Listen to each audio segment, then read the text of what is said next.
Welcome to this tutorial video.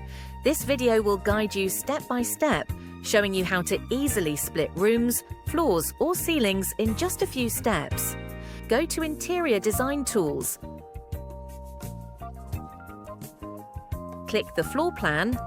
Select the split area in the top toolbar. You can use the split area tool to split room and floor.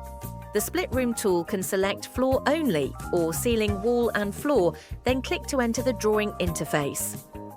After entering the drawing interface, use the tools in the top toolbar to draw and click Finish after drawing. The split floor tool selects the floor or ceiling and clicks to enter the drawing interface.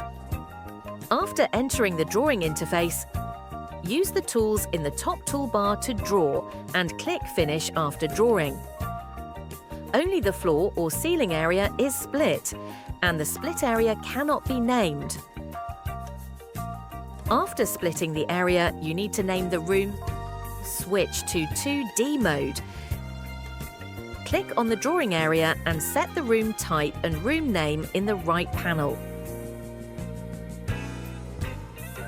Note that the room name can only accept a maximum of 60 alphabetic characters. That's all, thanks for watching.